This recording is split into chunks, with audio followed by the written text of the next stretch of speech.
Meski Gibran Rakabuming Raka telah menjadi bakal cawapres Prabowo Subianto, PDI Perjuangan tak kunjung menjatuhkan sanksi atau memecat Gibran dari keanggotaan. Reaksi kader PDI pun tak satu suara. Ketua DPC PDI Perjuangan yang juga mantan Wali Kota Solo, FX Hadi Rudiatmo, termasuk yang lantang. FX Rudi mengingatkan Gibran agar menghargai Ketua Umum PDI Perjuangan, Megawati Soekarno Putri. Ia meminta Gibran mengembalikan kartu tanda anggota dan mundur sebagai kader PDI Perjuangan. Hargai dan hormati Mbak Mega yang telah memberikan rekomendasi dengan cara yang santun. Satu, mengembalikan KTA ke DPC dan membuat surat pengunduran diri dari PDI Perjuangan. Supaya tidak ada penilaian tadi, Mbak Mega dikira bermain di dua kaki, yo Ganjar yo Gibran kan gitu. Jangan. Pak, berarti Sinyal soal nasib Gibran sebagai kader PDIP juga diungkap Ketua DPP PDI Perjuangan Bidang Kehormatan, Komarudin Watubun. Kata Komarudin lewat pesan tertulisnya, secara de facto keanggotaan Gibran di PDI Perjuangan telah berakhir setelah pendaftarannya secara resmi menjadi cawapres dari Kim. Tidak perlu heboh dalam organisasi partai, keluar, pindah, berhenti, dan beralih. Itu hal yang biasa.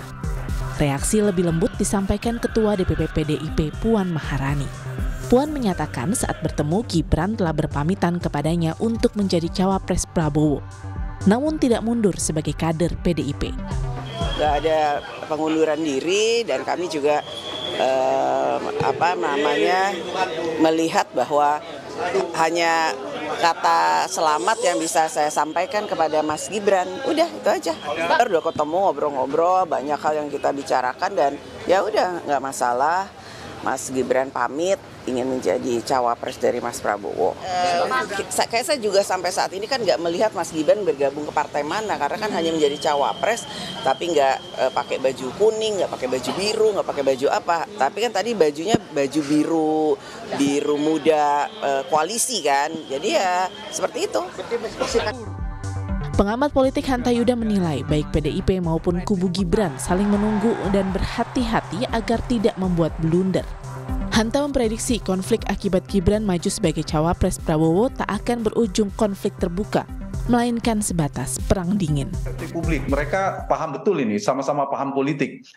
Kalau ada yang keliru merespon, yang kita tunggu kan respon PDI Perjuangan. Ya. Nah, kalau ada yang keliru merespon, PDI Perjuangan tiba-tiba memecat Gibran atau Gibran tiba-tiba resmi mengumumkan pengunduran diri, itu kan bisa dikapitalisasi oleh lawan politik. Ada yang kesan terzolimi, dan kita tahu dengan karakter masyarakat Indonesia yang melodramatik itu akan suka pada mendukung pada orang yang terzolimi. Jadi saling nunggu ini. Tiga, dari sisi politik ya, yang saya kira memang kita ingin melihat hubungan, sebagian memprediksi hubungan PDI Perjuangan dengan Pak Jokowi dengan Gibran akan berlangsung terang-terangan, perangnya akan ada berita Yuda dan seterusnya. Tidak, menurut saya justru atau sampai menarik menteri dan sebagainya. Saya kira PDI Perjuangan berhitung.